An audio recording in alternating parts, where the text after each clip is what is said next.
We got audio? Yep. Sweet. Hello.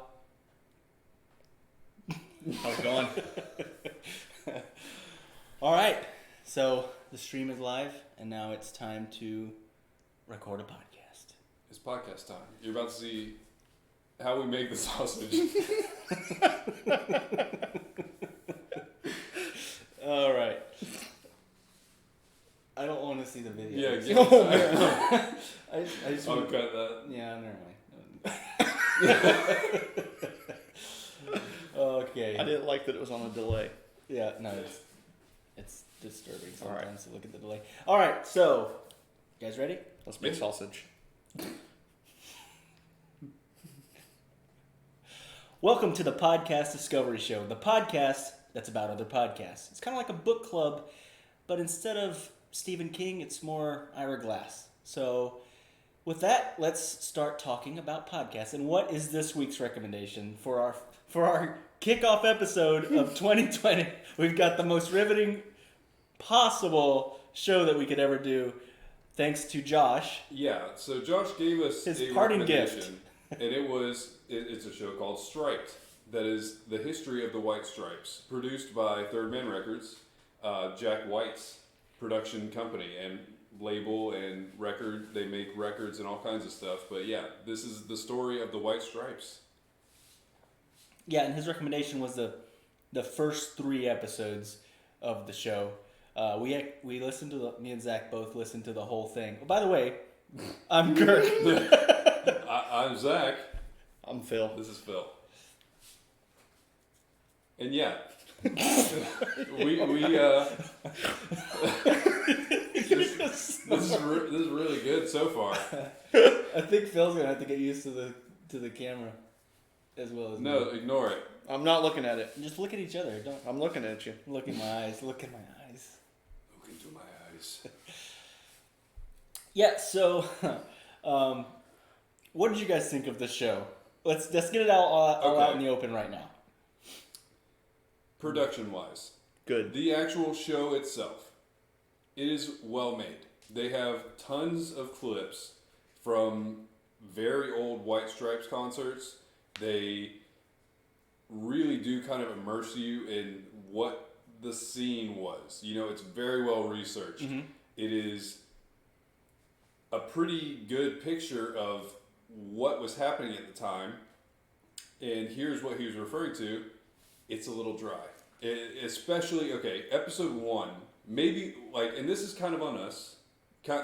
You know what, it's Josh's fault. It's Josh's fault. It's Josh's fault. It gets good. It does. It does. But we literally, that wasn't even one of the episodes we recommended. So I'm sorry. I'm sorry for what has happened here. But the show is essentially, episode 1, the entire thing is just breaking down the Detroit music scene for indie bands in Detroit in the late 90s. It was a list of bands I'd never heard of. How much they weren't getting paid. Yeah, and I mean, I appreciate that, the music club that had a guy with a shotgun on top of it for security. Yeah, it did paint a picture, but then they throw out so many names that it's almost dizzying, and it's confusing because I didn't, and this could be because I'm not well versed enough on the scene. It could be something that people who are more into the Detroit music scene will get a lot more out of this, to be fair. Yeah. People who are music historians, people who understand this time period might get more out of it than I did. But it is kind of slow to start out with. Yeah, even it was an episode and a half that it was all kind of like that. Yeah. It kind of got a little bit better through the second episode, and the third episode started to not be as much just name dropping. But episode 4 and 5, which were not recommended, were actually pretty good. They got into the White Stripes a lot more in depth. I'll say this. I don't know how people who listen to our show are doing this. So if you have not listened to Striped, don't start with episode 1. Don't start with the recommendation. Yes, please. Ignore what we said at first. Start with episode 4, probably. 3 wasn't terrible. Yeah, 3's 3 okay. wasn't bad. It starts to ramp up because literally they barely mentioned the White Stripes at all in the first episode. Yeah. It's setting the scene for what they came into. It wasn't about how they formed or anything like that. But even still, even though it is dry for someone who doesn't like appreciate that world, there was still some really cool stuff. Because in the first episode, they talk about while Jack White was kind of building into what he would become, he worked as an upholsterer. Yeah. And that was my favorite part of literally, the first it was episodes. called Third Man Upholstery. So he's been locked in on Third Man the whole time. But he was an upholsterer, and what he would do is he would write poetry on all the furniture he was building, and then he would cover it up. And it kind of, to me, that is one of the coolest things in this entire thing that I listened to. You know, we listened to the whole show at this point, but it's one of the coolest things that he would write this poetry and then literally cover it up, knowing that there's a chance nobody ever saw it. And I think they said he at some point did like a chase, and he said the amount of poetry on that is insane.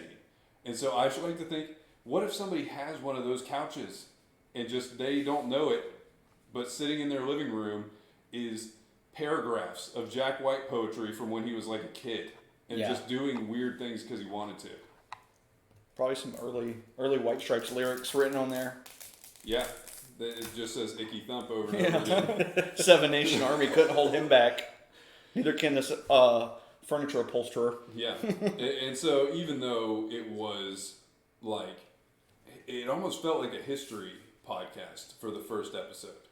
Yeah, it was a little bit hard to get through the first intro of the show. So with that glowing review, let's start talking about a little bit of the highlights of what the show covered. So we talked about him writing poetry in the furniture and stuff like that. But they went into so much detail about like the Detroit music scene and like the rock scene there and all of the venues and things like that. It sounded pretty interesting. Yeah, no, it sounded like there was a pretty vibrant rock scene happening at the time. It just, I didn't, okay, to be fair, I didn't know any of the names he was talking about. So it didn't like resonate with me, you know? Yeah. I think what you said earlier, you would have to be a very big fan of music at that time, know something about the Detroit music scene, and then also be a very big White Stripes fan. It's to like appreciate it, to appreciate what the first and second episode was, but or whatever, but it is very specific. That's a very narrow group you just described. So that's potentially what's happening. But there was a lot of bands, and Jack himself was in a lot of bands. The guy was an extremely hard worker. At some point, he was in like 3 or 4 bands at the same time, and it was just crazy how many different bands he was in, and the White Stripes were just one of them. And no one thought they were going to be successful. Even he didn't think, they were going to be successful when they first started. That's what the way that they described the music scene, though, is I don't think they were literally just doing it for the music.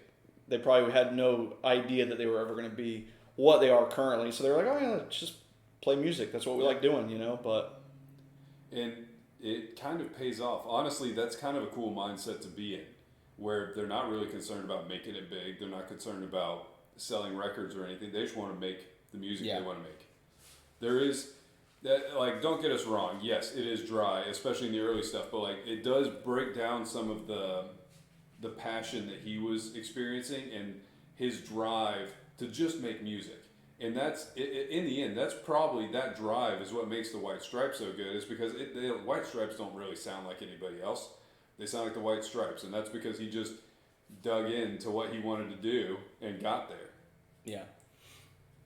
And so Jack was in all these bands and stuff, and they actually didn't talk about it in the first 3 episodes, but I did want to address it. They talked about how close the White Stripes were to basically not even existing because of all the other bands that he was in. And, he was spread pretty thin between all of them. And eventually, he backed out of all of them except for the White Stripes and the Go, which apparently was kind of getting some steam and becoming popular. But then I think that was when they signed on a record label. Is that when he was... I think so. Basically, he was let go from the band. And that was the point when he was able to devote all of his effort and attention to the White Stripes, and that's why we had the White Stripes. Yeah. Because, he was spread thin. And then he had no choice but to focus only on the White Stripes because that was all that was left. And so then, seriously, episode 4 and 5 are very different than the early episodes of this show. Yeah, and the season, I guess, there's going to be a second season, and they kind of left you at a pretty good cliffhanger for season 2. Like, I'm like, dang it. Now I want to listen to season 2. Yeah. And it's not even out yet. Yeah, honestly, it could be a really good show because like I said, there's no problem with how they made the show. It's just I didn't personally relate to the earliest episodes of it. It's like it went a little bit further back than what I would have expected. Yes, That's definitely. They give you that intro backstory. Yeah, really Paint a picture for you. It did do that.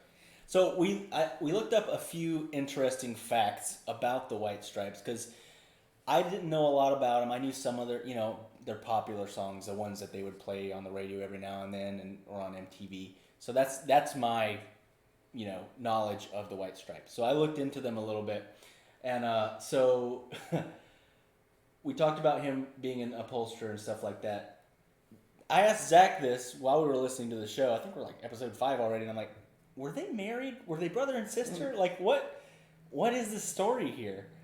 And so we had to look it up because we didn't really know. He's like, they weren't married, but it was weird. It was complicated, and that's basically what it was. That's what I think the appeal to them was. No one ever knew, and it was kind of strange because everybody was like, "Oh, they're brother and sister. Oh, they're married." That's what on that. I think it was on episode 2 or 3. That's what the one guy said that Jack asked him to be in the band, but he was like, "That's never going to go anywhere." So he was in like medical school or he was in nursing school or something like that. He played on their first. And then he was like, "I'm not backup or something." I'm not going to do it. And then he's like, but then also if you think about it, if he would have done it, it could have changed some of the allure of the brother and sister that were married band. Yeah. I mean, It'd have been weird throwing a third dude in there. So like, White's not even his last name. He took her. They got married at one point. He took her last name, and then they got divorced, but they were still in a band together. And it even talks about like, I think that she was in his second wedding, and her wedding was in his backyard. It's just this. No, so did the White Stripes play? Apparently, he still refers to her as his sister. Yeah. That's. But I also read one thing about him was that he hated people caring about his personal life, and it sounded like it's one of those things where he didn't want people to make any kind of judgment call on the art he was making because of anything about his personal life, like anything. So he wouldn't answer personal questions. He would throw out disinformation. And that's apparently part of what this was. Is he was like, you hear about bands that are couples or whatever else, but you never hear about brother sister. And now he's like, I mean, you're not wrong. And the thing is, they do look similar. Yeah, but then everybody was also talking about them being together, and then you're like, oh, I'm weirded out. I feel uncomfortable now. Oh, the incest band? No. It sounds reasonable for a dude that writes poetry on furniture. That sounds like not that far-fetched. That just sounds like something that would be normal protocol. I mean, who knows? I don't have any concept of what people that normally write poetry on furniture do. Marry their sister. Another interesting fact that I found was that Jack really loved using like old instruments, like even the amps and stuff like that. He would get it like second hand or third hand, and they would be beat up. And the reason that he liked to use it is because it had that used sound. Oh yeah. And he's like, apparently he hates like the overly produced clean sound. So he loved using old instruments for that reason. I feel like I've watched him play a show where because he has that, one of his famous ones for that is he has this like, it's like a plastic red guitar. It was like you could get it from a department store. And he played a lot of shows with it. But what he would do is, I'm pretty sure I saw him do a show where, have you ever seen those pocket amps? It's like this big, and you can like clip it on your pants. And he did that, and then he mic'd that. So like he wanted it to sound a certain way, even though it's not at all like I'm gonna get a nice orange amp and it's gonna sound perfect. It's like the opposite of that. He's like, I want it to sound this way, and it's weird. He would really go the extra mile to make it sound. It's a wonder that they made it. How far they have. That sounds insane. Yeah. That sounds wild. No, you're not wrong. That's crazy. Because honestly, I think you're totally right. If someone were to say to you, "Oh, I'm going to play on a terrible guitar and I'm going to make it sound as bad as I can, and I'm just going to play," you'd be like, "Yeah." I think also they blew up. We talked about this before we started doing the show, but that was also the time whenever like the Strokes were coming out and the Vines, and I think it was like the XX or the XY or whatever. So that was like that was the music that was in right then, like late 90s, early 2000s, and they stuck. I remember They had watching catchy songs. their videos on Fuse. Remember Fuse? Is it still a channel anymore? I have no clue. But it's like the alternative channel. It's I like remember YouTube. MTV was a little bit of edge. Like MTV. Yeah, it was MTV, but it was rock videos that were also in the top 100. Yeah. It was sick. It's where you can watch Fallout Boy videos. And then they had Wild Boys on there too, right? Was that probably. that channel? I can't remember. I don't know. Who knows? Okay, now we're gonna get on a separate show about Wild Boys, but I could talk about them. Go ahead. Well, what's your thought? I've watched every episode of the Wild Boys. I've You've literally seen watched so every many episode ants of the Wild. I've seen and all the different coolest. insects. Yes, Attack people's testicles so many times. crawling across the wires with stakes hanging out of their jock straps. I've seen all the Wild Boys. I'm sorry. I'm not ashamed. You don't need to be sorry. It's okay. I was just curious. I knew you were thinking something. I just wanted to hear what it was. But yeah, they're an interesting band. They were one of the only people to ever play themselves on The Simpsons. Really? Yeah, they voiced their characters on The Simpsons. I've That definitely was I've random definitely and seen interesting. I've definitely seen 2 documentaries with Jack White. He did one called Great White Northern Lights, I think is what it was called. I think that's the one where the last fact that I have came from. Isn't it? Oh yeah, it could be. Because essentially all this was they went to Canada and just would pop in for shows. They just randomly show up, they'd play like, oh, here's a water fountain, and they just play outside of it because they could. And so this entire documentary is pretty awesome because they're just following them around as they bounce around and do these random shows. And I saw another one that was about guitar guys. I can't remember the name of it right now, but it had the Edge from U2. It had, I can't remember his name and now I feel bad. Guitars from Led Zeppelin, Jimmy Page. It had Jack White and then one more, and they were all just like talking about playing guitar and things like that. And that's another really good one. I'll try and find links and actually show that I can tell you what it actually is called in the show notes. Made up a documentary. Afterwards. No, but the random fact that I thought was my favorite, and was the last one I wanted to talk about, was that they were in the Guinness Book of World Records because they played the shortest show ever in Canada. It was How short was it? It was, it was one note. Sick. Yeah, Thank you. Bye. Yeah, I think. I wonder how much that ticket was to that show. You know, no. mic They dropped did a lot it. of free shows. They would just tell people where they were going to be. I was gonna say if I showed up and you guys played one note, I'm no longer a White Stripes fan after that point. This is if that happened in Florida, we'd sue them. Yeah. I mean, Never Morgan. never coming back to Florida. there's a chance of that. Morgan. All right, so that was Striped, the story of the White Stripes. So that brings us to next week's recommendation. It's my turn. I'm excited. So I've listened to a lot of episodes of this show, and I'm excited to talk about it.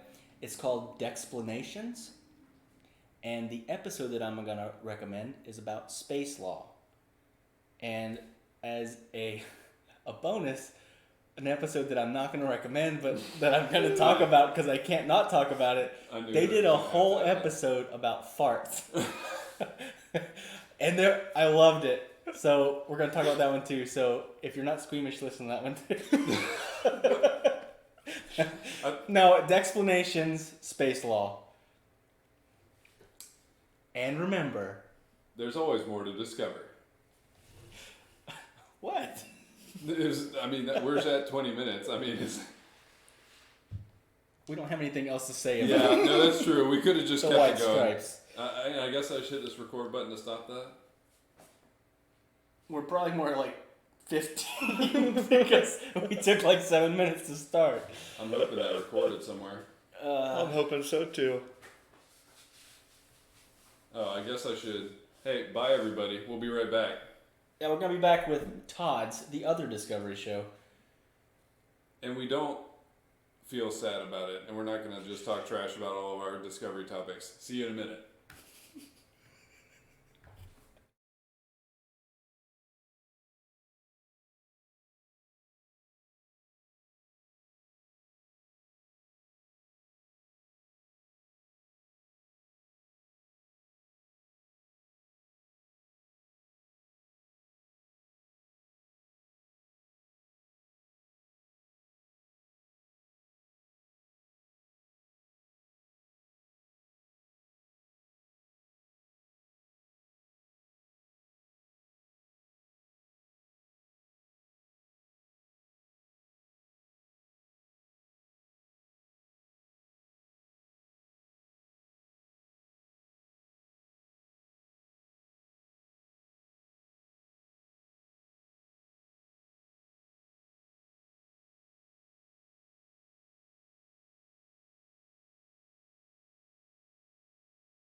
Nope. There you go. There we go. I made myself There deaf you in go. this ear. There you go. I can't hear anything. We're back. Welcome to Todd's. Oh, we have to put on there in the middle the audio stuff. What? The call-ins. The Discovery Oh, Hotline. yeah. Let me pull that up real quick. You have a pen somewhere? Get that set up. Did you say call-ins? Like people can call into the show? No, not live. Oh, okay. You okay? Did you just throw up on yourself? Okay, I got them. Everything you hand me has hair on it. Get out of here. Okay. I think we are good. Yeah, And maybe I'll right just- down. I'll- Where do you want to do it? Between. We'll do it after Carnegie. Okay. Right? So after the first time around. All right. Ready? Let's do Sure. this. Welcome to the other Discovery Show, the bonus show from the podcast Discovery Show, but it's not about podcasts. It's about all the other discoveries that we've made throughout the week. I'm Kirk. I'm Zach. I'm Phil. And this week, we have a lot of new discoveries, and we're excited to talk about them. My first discovery I thought was really cool, and it was about... I feel like a newscaster right now. So, did you know... This is today I learned that I found, but the article is pretty interesting. It gets a little deep into the science of it, so it got a little dry at points, but I'm excited to share it. That zebras' stripes aren't just to make them look cool. It also is used to deter biting bugs, like insects, cow flies, mosquitoes, things like that. So they actually did an experiment where cows painted like zebras. Okay, that's an experiment I can get behind. I love the idea of that. They fended off flies better than their plain-coated counterparts. So I'm going to read some of the quotes from the article. A cow's days of fly shooing and hoof stomping might soon be over. All it takes to repel pests is a new paint job, researchers say. Black cows painted to look like zebras are significantly less likely to endure pesky housefly bites. Nearly 50% less, according to a new study published in PLOS One, which is some scientific place. You said 50% though. Yeah, That's it's significant. serious, It's yeah. significant. While unpainted cows with black stripes endured upward of 110 bites in 30 minutes, the black and white cows suffered fewer than 60 in the same period, researchers found. Zebra stripes have more than aesthetic value. They help fend off bloodsuckers. Past studies have proven flies are less likely to land on black and white surfaces. It's a polarization of light that impairs their perception, so they can't properly decelerate. So, they don't know when to stop. They ram the cow. So they're like, I just won't go over there because I might hit my face on this cow's butt. Since they can't swat flies away, cows exert significant energy to avoid them. They'll bunch up or group close together to prevent fly attacks, which can increase their risk of heat stress and injury. Subbing in paint for pesticides would benefit the environment and human health is something that's also interesting. The only thing that sucks for farmers that have cows is you have to reapply like twice a week. Time to go paint the cows. Fresh coat of paint on my... Is that a bovine? Yes. Yeah. So I've actually helped work cows before, and it's not easy at all to get them all in the chute and where you would normally put pesticides on. So I can't imagine having to paint them because they weren't like one or two stripes. They look like zebras in this study. But it's great, man. And there's pictures of cows painted like zebras, and it made my day. Yeah, I could see that. But also, the idea that, and I had never put together that was some kind of it makes sense now that I've heard it, but I never put together that was for a reason, that they had developed stripes for a reason. So it was a funny story, but also I was like, that's really cool. I had no clue that zebra stripes were more than just like. Wait, so if we paint ourselves, That's black and exactly white, what I was thinking. we live You in said Florida. it works against mosquitoes? Mosquitoes suck here. Was that a pun? Literally, they do. They suck. I would maybe be willing to do that. To just like if I'm going out on day fishing, just People the flies and mosquitoes off of you. just paint myself black and white. Okay, no. TM. This is a trademark before I say it. We need to make a clothing line that's all zebra stripe for Floridians. I think they have that, but it mostly caters to strippers right now. Obviously, it comes with a customary the visor with the hair attached to it. I feel like that would kind of go wait, hand are in you talking hand. about the little fluffy on top? Like the Guy Fieri, and What? you have the hair. Why does That goes in your exist? zebra ZZ Top suit. Zach, What why is not? that? Why not? Why wouldn't you? No, but like, what is that? Why is there a visor? First of all, don't get me started on visors. They're called Vigs, right? Visor wigs. Or Wisers. Wait, are you just making that up? Yeah, I completely made I thought that was a real thing. Yeah, I didn't even know there was a name. It's like I've never heard that, but you Check out my new Vig. You say it with such confidence that I kind of believe it. No, but why? Visors are stupid. Wear a hat or don't wear a hat. It's fine. And by stupid, you mean cool. No, Oh. I mean the opposite of that. Yeah. Why don't you ever see bald people wear visors? They do. They have hair in them, built in. Duh. No, because could you imagine the sunburn? But yeah, because you just have a circle of sunburn on the top of your head. It's counterproductive. And what I'm saying is, and I do think that you're onto something here. I think the reason that visors exist is because you want to show off that luscious mane and wear a hat. You want to block the sun from your eyes, but you want people to know that you have ballin' hair at the same time. If you go to a college and you're in a fraternity in the Southeast, you have to have khaki shorts, Birkenstocks, and visors. And you button up blue Oxford yeah, shop. so Oxfords, whatever. Sure. Yeah, that's the uniform. I Okay. mean, like every school, you have to have that, or you won't be admitted into college, right? You're definitely not getting any I mean, I'm sororities. You're assuming. definitely not getting into a frat. Yeah. Oh, Like, crap. Sorry. What did I say? You I didn't go to said college. Sorry. No, but like you're definitely not getting into a frat. But then Definitely not getting into sorority. from no sorority, if you wear a visor, you're out. Like I think that's just part of it. No, girls it makes more sense because they have like a ponytail. Yeah. But like guys, I think it's just to show off the hair. I don't think I've ever seen a woman But wearing a then, visor. but then I just thought about that. No, they do though because they can stick their hair out the back, just like Yeah, like when you play tennis. No, I'm sorry. I've seen Turks the watch a women's. lot of WNBA. No, the women's PG. They don't go around wearing visors. I would make it That's- much cooler. That's the joke. No, but okay, so we go from visors to we need a visor, but we need weird fake hair on top. We don't want you to actually see the top of their head.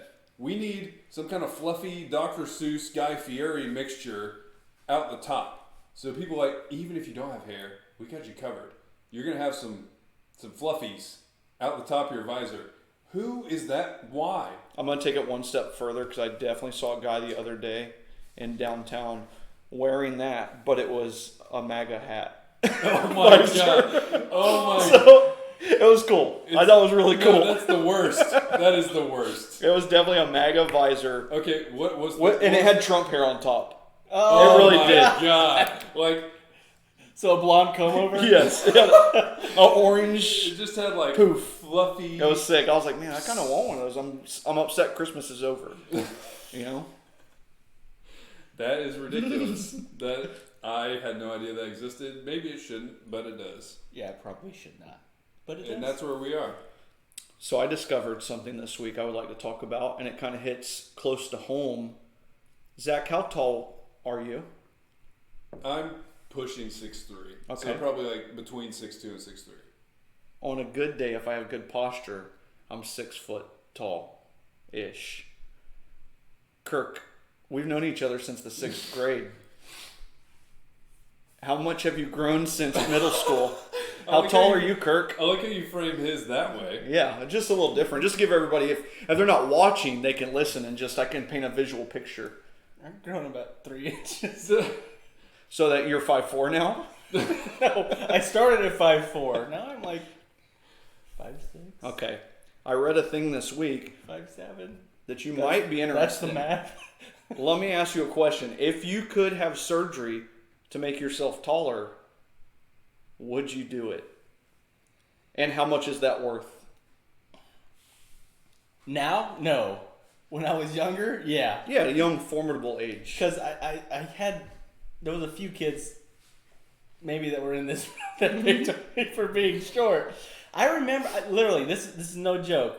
I remember being in elementary school and asking my mom, I went home and we're at dinner, and she's like, honey, what's wrong? I'm like, Mom, am I a midget? And can you hand me that off the counter?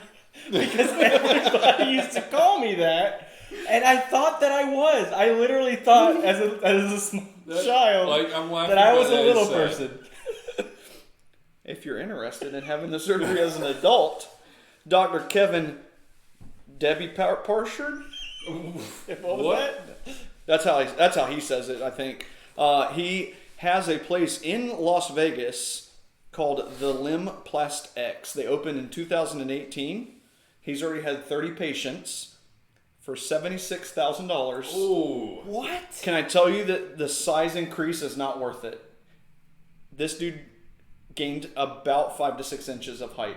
No, that's significant though. It's not that crazy. I don't know if it's Not for $76,000. And Half a foot. And it says too that you pretty much lose if you did any kind of sports or anything before that. You lose that, and then you have to go to. Wait, you can't do athletic activities anymore. Well, yeah, they have to break your legs and put a bunch of rods and screws and pins in there, and then they stretch you out. So it's just bone stilts. Yeah, you're just getting permanent stilts. That is not good. Come on in. Let's make you taller. Stilts. It's not Is it good. like braces where you keep going in and they just make it a little Yeah, bit? yeah. You just all right. We gotta tighten this screw up today, boy.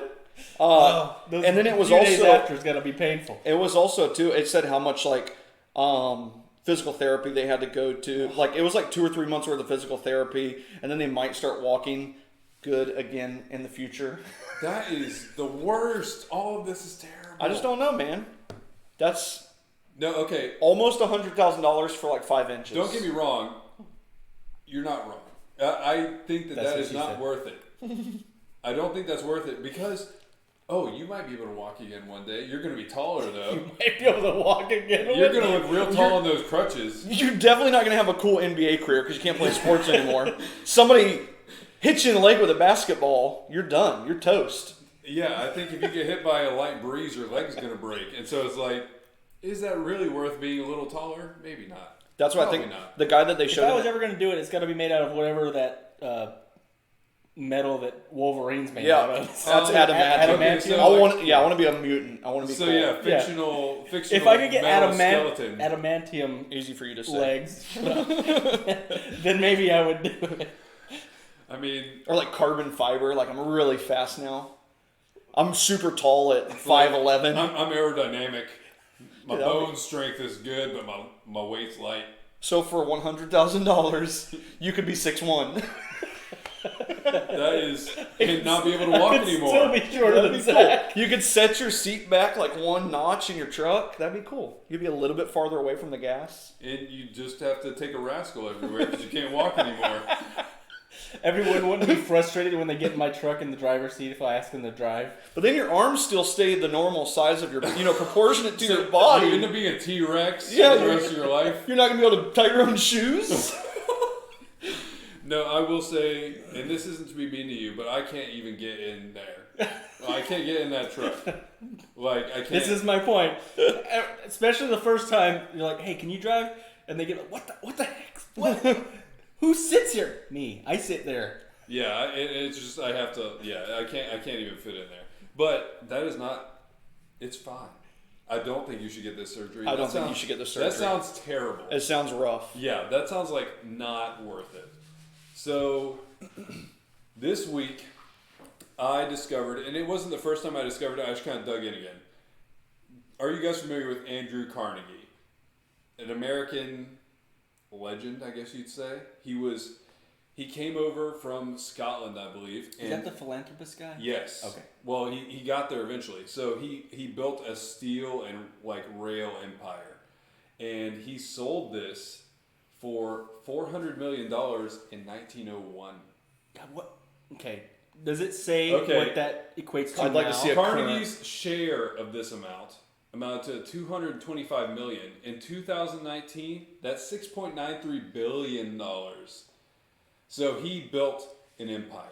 He built an empire on the scale of which you will rarely see. I don't know that I've seen anybody in my lifetime sell something for $7 billion. He sold it to J.P. Morgan in 1901. But the interesting thing to me about Andrew Carnegie is after this is when he gets very interesting.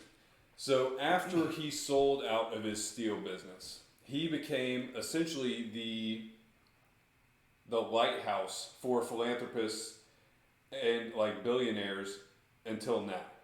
So he wrote a bunch of really interesting essays, and he built 3,000-ish public libraries because he essentially had a lot of opinions on how rich, like successful entrepreneurs should use their wealth in capitalism. So this is the way trickle down should work. Yes. Okay. People like him. This is what people will point to when they say trickle down economics, and there are still some people like that. Don't get me wrong.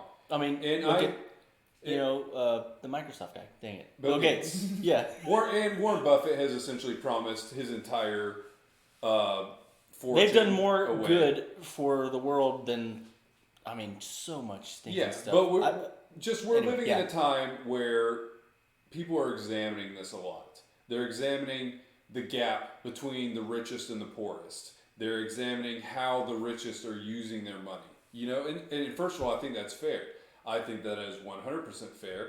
But you always get into these conversations about how we need to move away from capitalism. And here's one of the interesting things about Carnegie. He was very introspective. He was very idealistic and scholarly, where he would try and explore what these ideas meant. And so he wrote something, and I'll link it in the show notes because it's a very interesting read. He wrote an essay called The Gospel of Wealth, where he talks about essentially the responsibility of the wealthy to use their money correctly. And this was written in the late 1800s. This is not new, but I'm going to read to you the intro to this because just wait.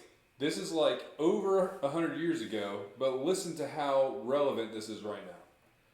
The problem of our age is the proper administration of wealth, so that the ties of brotherhood may still bind together the rich and the poor in harmonious relationship. The conditions of human life have not only been changed or revolutionized within the past few hundred years. In former days, there was little difference between the dwelling, dress, food, and environment of the chief and those of his retainers. The Indians are today where civilized man was then. When visiting the Sioux, I was led to the wigwam of the chief. It was just like that of the others in external appearance, and even within, the difference was trifling between it and those of the poorest of his braves. The contrast between the palace of the millionaire and the cottage of the laborer with us today measures the change which has come with civilization. And he also very famously said, if you die wealthy, if you die hoarding your wealth, then you have failed. And it's throughout this essay. There's so much to that quote, or that idea. Yeah. There's a lot to that. And I mention this because he also lived this way, where like 3,000 libraries, 3,000 public libraries. What is the cost of that? What would that take to do that even now? And his idea was give knowledge to people, just allow it to spread. And also we've talked about, I think before on the show, the impact that public libraries have on a community, because you have access to the internet, you have access to information, it's important. And he literally built 3,000 of them. And so the scale of what he was doing, this wasn't just it was lip service and he was just throwing this out there. This was something that he practiced. But I will throw this in the show notes because this is a cool thing to read. And don't get me wrong, he kind of goes against practicing or turning over everything for socialism or communism. He mainly is just he's under the opinion that act the right way and don't change what we're doing, just do right. So more like the wealthy should take account and be held to a higher standard themselves. Yes, and not just take account. It's their responsibility. Yeah, because they have the opportunity, and it is your responsibility to help the country. Man, I wish that it worked that way more often. Yeah, no, and that's the thing. Don't get me wrong. This is not me saying that we need to move to being communist, and that's not his perspective either.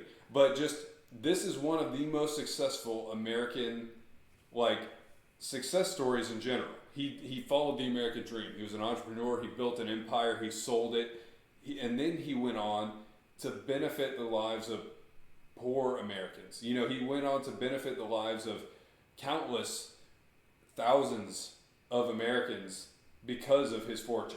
Yeah. And so it's just a cool thing. And I will throw this in the show notes. Check it out. He is an interesting guy. And it's just one of those things that I think I read this in college, where they were having us read an essay and kind of, it was college. So it was like one of those things like, debate, is capitalism good or not? Because they basically just have you do that for a thought experiment. Yeah. Where it's not, he wasn't advocating like we should switch, but it's more like, think about it. Think about our current system and how things are, but when you hear that first paragraph, it's what's happening right now. This was written over 100 years ago. And so it's just kind of a cool thing. Yeah, I've worked with people and tried to be friends with people that are like, I don't know, like 2 tax brackets above me. Yeah. And there's like this weird disconnect, man. It's like we weren't able to stay friends because of that. Because I wasn't able to keep up with them, and it's like, I have to keep up with you to be friends with you? Like, that's just weird, man. Yeah, he talks a and lot like, about that's the way relatability. it was. And and I felt that myself. Because, I don't know, it's a weird thing. But that can change somebody to the point where they can't relate to you anymore. I mean, I got people in my family that, once they hit that level, they're gone. They're all they want to talk about is their new car and all that stuff like that. I'm like, dude, I don't care about that. I don't care. My car's terrible. I got an old car that I'm sitting really close to the steering wheel. Okay, I'm done. Sorry. I didn't say anything except for that roast. He broke out another short joke. Just peppering them in. Is that the part that, because you have in your notes, insert Kirk's short joke here. Yeah. Is that it? Okay. That wasn't it, but that'll work. It's coming later. Just There's wait more. for it. Right. There's more. Okay. Just wait, there's more. So, last Todd's, we teased that we now have a call-in hotline, the Discovery Hotline, that you can call, and you can leave a discovery, and we'll play it on the show. And we had so many calls, so many to go through, and we have some to talk about and play tonight, and we're very excited. So here are our first 2 that we're going to play this week.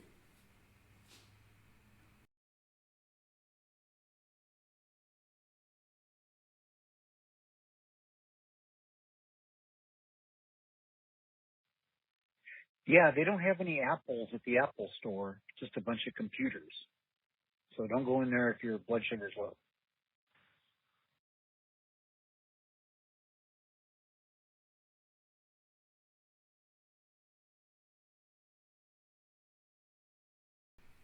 All right, so PSA, if you didn't get that, there's not any actual apples at the Apple store. So just make sure that if you're at the mall and your blood sugar's low, find the Jamba Juice, not the Apple store, because they're not going to help you. They don't have apples. No apples. But we have another one that is different than that. Yeah, it's our film correspondent, Keith from the Pop-Up Filmcast has a film discovery for everyone.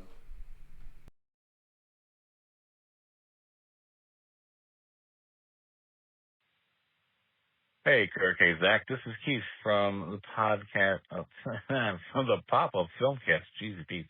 This is not a good way to start. You guys can edit that part out, and we'll start over. Hey, Kirk. Hey, Zach. This is KG from the Pop-Up Filmcast. Just want to call. Hey, I recently had a bit of a movie discovery for you and your listeners. I don't know if you guys have heard of this or not, but I recently saw Uncut Gems. It's the new Adam Sandler movie.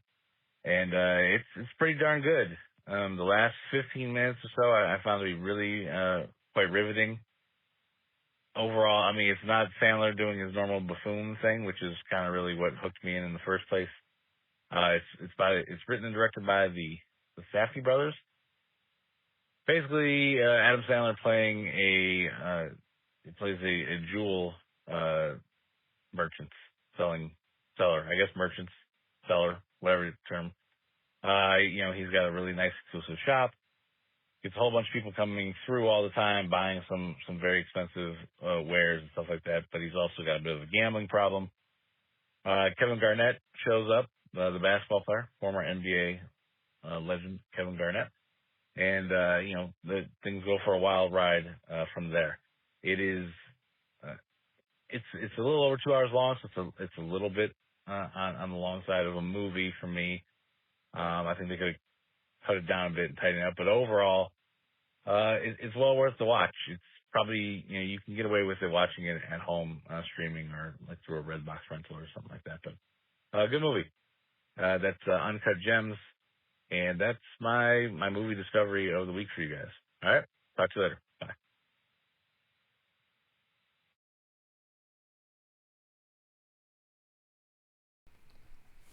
Thank you, Keith, and thank you, whoever you were. We really appreciate it. That was great. But thank you, Keith. I will say this. I had to ask Zach, and then I had to do a little research. I was like, is this a real movie? Yeah, I saw the preview for it, and it looks really good. It just looks different. It doesn't look like normal Adam Sandler stuff. I'll throw this out there. Movie. So anything A24 does, so they're a production company, film production. They do good stuff. Like they did Ex Machina and Annihilation. They do really good movies. You don't really have to. They like putting out weird stuff that's good. So they did Ex Machina? Yeah, that's a good movie. And that's a weird movie too. As soon as I saw that they were doing an Adam Sandler movie, I was like, okay, here's Adam Sandler's good contribution for this decade. Yeah. And then we're back to Grown Up 17 next month. Well, and then we just had Blended and Jack and Jill from him, so that was the other lead. Wait, was Jack and Jill recently? No, it was like 10 years ago. That was last decade's hit. Last decade's hit. Okay. Got him the Razzie. Yeah, so if you don't know, Keith is our friend from the Pop-Up Filmcast, and what they do is they have guests on their show and they give them a prompt, and then they make a fake film festival based off that prompt. And it's a great show, and it's fun. We've been on it a few times. I've been on it. Me and Zach were on it together. Josh was on it separately because he was mad at us because he wasn't able to get on it with us. Yeah. But it's an amazing show. It's really funny. But yeah, Kirk was afraid that Keith had just made up a movie. Yeah, I'm like, is this a real thing? Adam Sandler make a serious movie? He did. This has got to be fake. There's no way. Yeah, he did make a serious movie. So that brings me to my second discovery this week, which is about... All right, Ron Burgundy, let's go. Unique New York. Sunflowers. So the title of the article is Sunflowers Could Save Lives as They Soak Up Radiation from Soil and Water. This is a really long article, but I really, really liked it. It's all about how sunflowers have been used in radioactive areas to reclaim the land, which I had no clue. Which, by the way, don't eat those sunflower seeds. That would be a really bad idea. But I'll read some of this article. This article is from thesized.com. Believe it or not, sunflowers are an essential part of the cleanup process after a nuclear disaster. This is because they soak up toxins from the ground, and they even soak up toxins from like local ponds, by soaking up the water. And they help purify ponds. As a result, the sunflower has become a symbol of peace and a world free of nuclear weapons. Sunflowers are what scientists refer to as hyperaccumulators. This means that the plants can soak up toxicity at a great rate, and they're able to process it and then basically digest it rather than, release it back into the atmosphere. Testing has shown that land pollution dropped by over 40% in territories that contained rows of these flowers, of sunflowers. They planted them in Chernobyl and in Japan and stuff as well, where there's a lot of fallout, nuclear fallout. Yeah. Actually, it was in Chernobyl that they found it. That they found that sunflowers were able to basically reduce the amount of radiation and lead and stuff like that was being released in the atmosphere. Because the scientists were really surprised that after all of the ridiculous stuff that happened near Chernobyl and everything died, that plants were starting to grow back. And that's when they started to study, why are these plants growing back? Are they able to metabolize what's in the soil or what's now radioactive, essentially? And that's how they found out about the sunflower. So the planting of sunflowers, along with mustard seeds, flax seeds, and soybeans, all of these things are known to basically remove toxins from the air, is now common practice in the event of radiation. Hiroshima is now a host of over 1 million sunflowers, and I thought this was very interesting. This part of the devastated territory is safe to visit now and has become a tourist attraction, and people flock to the site in the summer months to observe the sunflowers in bloom and remember those lives that were lost. Yeah, that's really interesting. Because, that's a tragic moment in human history. Yeah. I don't know, there's something about nature but I wanted to close with this quote that they had at the end. Tragedy cannot be undone no matter how many flower seeds are planted. With luck, however, sunflowers can act as a natural reminder of the devastation that nuclear power is capable of, while also repairing the damage caused by the mistakes of previous administrations. So I didn't know, I've actually have seen sunflowers as people using sunflowers as a sign of peace, but I didn't know what it meant. Yeah. And it's actually has its origin in the fact that it kind of does away with nuclear waste. That's pretty awesome. It was a very interesting, today I learned that I found, and it was I don't know, I just thought it was a really cool discovery. No, I mean, it's because I thought you were talking about Fukushima. No, that was on there as well. Oh, okay, was it? Yeah, because they're trying to figure out what to do there too. Same thing. There's sunflowers planted there as well. It's like a 5-page article. It's nuts how that you wouldn't think there would be any nutrients in the soil.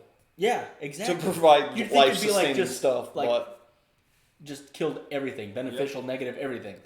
But everything started growing back, and that's why they're like, why? Why are things growing back? Why are these things growing back? And so it's weird that probably any time that you go, in fact, they even talked about, I think it was in the Ukraine, how they no longer have nuclear weapons anymore, but that everywhere that there was a nuclear silo is basically a giant garden of sunflowers. Because, to soak up any maybe little bit of radiation that had come off of the likely hiding spot. That's what I say. So if you're ever wandering around and you just see a bunch of sunflowers, you should probably get out of there. Or if you eat the seeds, you can become a superhero. If only it worked that way. Right? Doesn't that work? Well, I heard you say soy, flaxseed, chia seeds, sunflower seeds. There'll be some very powerful vegans very soon. Superpowers. I could go for a vegan superhero origin story. Yeah. That sounds awesome. It's like I was eating a lot of sunflower seeds and then I started feeling weird. I don't know, man. If you eat meat, they're throwing you off this planet. Sorry, not to offend your vegan listeners. So I watched a documentary over the last week on Netflix. I did not ever know anything about this before it came out. We were just scrolling through one night, me and my wife, and there's a new documentary in there called Don't F with Cats. Oh, I saw that. I haven't watched it, but I saw it on my recommendations. I have not seen this. I've told about 10 different people to watch it, and they've binged it as fast as I did. It's only 3 episodes, and I think there's some little like teaser information trailer thing after that or whatever, a look inside. I cannot divulge too much information because then you won't want to watch it. But I will tell you that what it follows is apparently in 2008, 2009, there was a video circulating whenever you could put all kinds of crazy stuff on YouTube. Back in the where you can Wild also West find days. this show. YouTube, right? This guy made a video, blurred out his face. There was some like crazy Russian speech happening in the background, so you didn't know where it was at. It was a video of him putting kittens into a bag and vacuuming out the air and killing them. And he posted it on YouTube, and it started going viral. I already don't want to watch this though. I know it. Well, they don't. I don't want to watch this anymore. They don't show the video. It hints at it, but it doesn't show anything like super graphic or super crazy. So it shows that video. So these people, what it's about is about these people that make a Facebook group, and they want to hunt down this guy. I don't know what their plan was or what their intentions were to do to him. I guess just to see justice served. But they go. It's insane because they find out somehow, even with the Russian music playing in the background and his face blurred out, they are looking at all of the outlets on his wall, and they see that it's in North America. They're breaking it down. They said they broke it down frame by frame. So they doxed and they him. were looking through every picture of it. They found out there's a yellow... this is all in the very beginning of the first episode, so I'm not spoiling anything too far in. They see a yellow vacuum in the room. The lady gets on, the one main lady that's leading the Facebook group, she goes onto a vacuum forum and puts that on there, and it's like, whoa, where do you find this? Goes to the store where that vacuum sold, finds the customers that bought that vacuum, and then they're just, because then... Okay, I am intrigued now. I am curious. Well, then it turns got out me. he's some sort of internet celebrity, and no one knows who he is. He's a model. He was on some model show that never made it very far at 16. They showed clips of that. They find out who... It's insane. He starts trolling them in their Facebook group. And he starts trolling them? Yes, the Facebook people. He The does guy sound like a from piece the of work. video, he makes new cat videos and I need to animal know, videos. did the cats actually die? They died. Oh, man. Because then he sent them, I mean, this is a little bit of a spoiler, he sent them more videos of him than like playing with the dead cats. Dude, this guy, okay, first of all, It's this guy insane. sounds like the worst. Like, Well, when you watch the whole documentary and it's 3 I don't want episodes, to know. I don't want to I'm know, not- but I want to know. I'm not going to tell you. if justice was served. That's what I want to But know. when you but I get don't want to when know. you get to the end, But I want to know. when you get to the end and you see how it kind of manifested, unfolded, it's literally insane. And I will leave you with either that he was the dumbest person with the best luck, or he was a genius. That's all you have to know. Dang it. You should watch it. 3 episodes, 3 hours, maybe 4 hours of your life. yeah, that is I've seen it recommended. insane. That is not at all what I thought it was. Yeah, I will say that. I did not. That is not what I was. When thinking we clicked on it, I thought it was some sort of like parody. I was like, oh, they're going to do a different episode. We but reviewed a podcast that was about, and somebody did and they were talking about they did ASMR videos, and it was a female, and she never showed her face, wasn't it? And she had to make sure that she didn't have a window Yeah. so that you could see the weather in the background, because she knew that people could figure out who she was. No, I think I read about a stalker of a K-pop like star, and they looked at the reflection in either her eyeball or like glasses to figure out where she was. I think they did that with a. I think Taylor Swift had made some sort of Instagram post or something like That's that, and actually very terrifying. somebody had like listened to what was going on in the background behind her and looked at the weather patterns, and they were like, "Oh, this is where she is." She wasn't there anymore, but I was like, "Who has that kind of?" That's what this Facebook group, they are those people. They're all those people. They are those people. But honestly, this guy sounds like the worst. One of the ways that they kind of like found the guy, and it doesn't like spoil anything, is because they were all over the U.S. The people that were looking for this dude, he found him by basically going through the whole origin of one of his pictures, and he found a gas station that was across from where he was living at the apartment buildings, and then he Google Street Viewed the gas station of where it was until he found the picture of that guy's apartments, and then turned it back around 360, and he kind of like found where he lived. But that is insane. I mean, yeah. I don't know who would think about finding someone like. I don't know. I'll say this: you kind of sold me on this documentary. Yeah. I want to check it out. Dang it. There goes 4 hours of my life. Yeah, I mean, yeah, that's gonna happen. It's gone. So it's just gone. I discovered this week, because I was always curious, because we always think like Italian food or French food or Mexican food. We think like these very regional things, and I wanted to what is American food? We have a pretty good idea of what it is, but I want to know what the other people think. The essence of what is American food. Here are America's gifts to the world. Cheeseburgers. Yeah, baby. There's a lot of fighting about where it done. started, but just what you're thinking of right now, Five Guys, that is America, baby. Like that's America all day. Buffalo wings from Buffalo, New York. Another delicious addition to the world's flavor palette. Reuben's. Do you guys like Reuben's? I love them. Okay. Here he goes. He doesn't like the sauerkraut. I like him without the sauerkraut. I love it. Everyone around me for the next 24 hours does not. Okay, you smell like corned beef, sauerkraut, and dressing. No. No, Kurt gets cabbaged and then he has problems.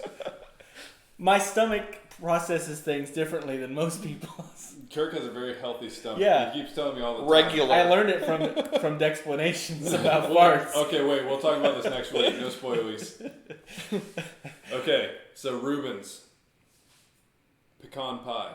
You're welcome, Really? world. Or pecan. No. I say pecan. I feel like the only... okay.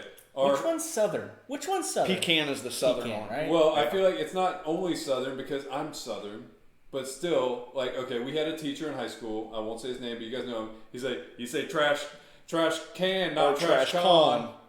I remember. I don't remember that. Yeah. I know who it was. Yeah. I can already figure it out.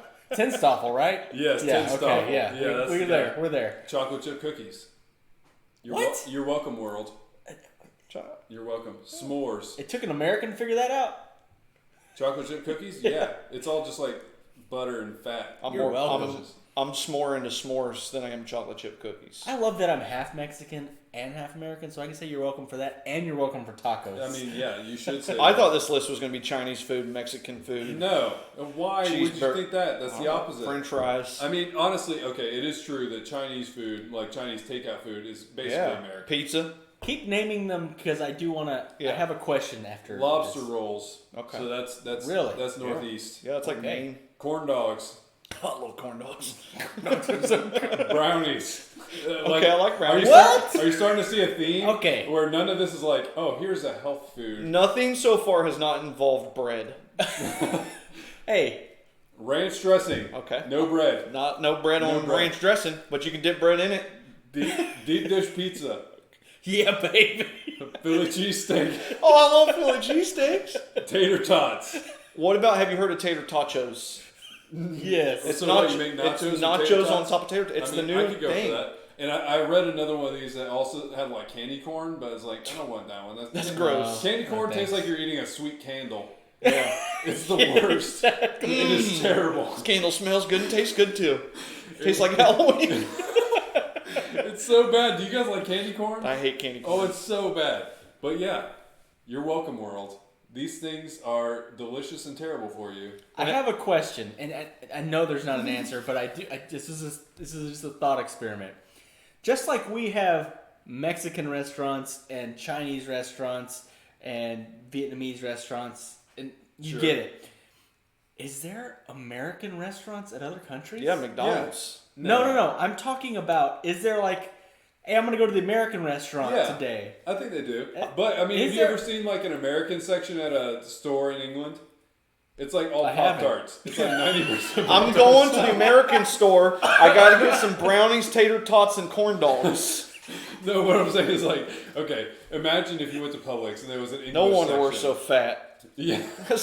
Dude. They will have this. They'll have sections in grocery stores in other countries, but it's all garbage food. It's like Pop-Tarts and, I don't know, Rice Krispie treats. And Why can we not be known? Oh, we're known for our lean grilled chicken breasts and rice and vegetables. Okay, should we lie to ourselves though? No, because that's not good. That doesn't taste good. Yeah, that's what I'm saying. I want tater tots on top of a deep dish pizza with cheesesteak sauce. And here's what anybody that's not American wouldn't realize is like any of these dishes I've just listed, you can combine and become more American.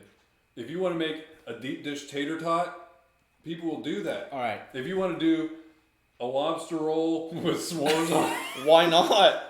Why not have a little toasted marshmallow on top of your don't lobster? let your dreams be dreams. So when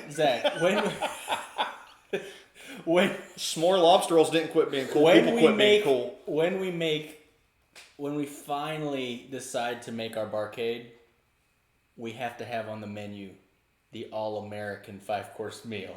And it is every single one of those things. So it's a 5-course meal that's actually 13 courses? Yeah, that's the most American thing I can imagine. No, we have to put all the desserts into one dessert. Oh, okay. We have to figure out which things work good for the appetizers, and then all the other things that are... A pecan pie Reuben. all the other things that go with a 5-course meal, because that's just 3 things. I don't... No, that's not it. Those two don't go. Those don't work. Okay, well, I'm not A buffalo cheeseburger. I can get down with that. Yeah. Heck yeah. A cheeseburger with buffalo. Hold on. Dang it, I'm hungry now. Now, if we're going cheeseburger too, I'm gonna make it more American. If you're not putting an American craft single on there, is it really even a cheeseburger? Is it? No, that's what's implied though with the cheeseburger. I know, but you could It's put the fancy plastic cheese. cheese. Yeah, plastic cheese. No, the taste good cheese. The taste bad cheese. It doesn't in my taste opinion. bad. No, that's the taste. You just said Five Guys earlier, and they definitely are not using Gruyere or Gouda. They're definitely using a craft single. There's no brie on that burger. Here, I'll throw out a hot take. I'm getting 0 cheese on my Five Guys burger. That's insane. I realize that people think that. You are a serial killer. I understand that people don't like it. But get that plastic cheese out my face. Into my mouth. But yeah, that is. I was always curious, and like, there's also barbecue, and there's things that we've introduced. But it's just funny to hear that all of our foods that we've introduced to the culinary world are terrible for you. Hey, but You're welcome. Let's be honest though.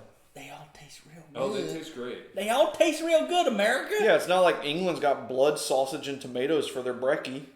We're over here cooking bacon and eggs. Yeah. No, and they have baked And they got baked beans on their breakfast and mushrooms. Yeah, their breakfast looks hardcore. I couldn't eat that. We've got bacon, eggs, and grits. Yeah, baby. I don't know if I got more of a southern accent when I say grits. Grits. We got chicken fried chicken. You can't say grits without a southern accent. Otherwise, no one will know what it is. And if they ain't cheese grits, get them out here, and you know what kind of cheese I'm talking. Hello, sir. Could I please have some grits? Nobody would know what you're talking about. Sir, I don't know what you're talking about. What are grits? Kiss my grits. Yeah, so American food is its own thing. And for my final discovery of the week, I kind of have a cool announcement. I have finally launched the Creators Cove. Yeah, baby. I have, and I consider this a spin-off of this show because the whole reason I wanted to make it was because I was discovering these bands and I wanted to know more about them. I wanted to know what they were passionate about and how they got into what they were doing. The PDS is having babies now. Yes, the PDS is having babies. This is the baby of the PDS, and it's called the Creators Cove.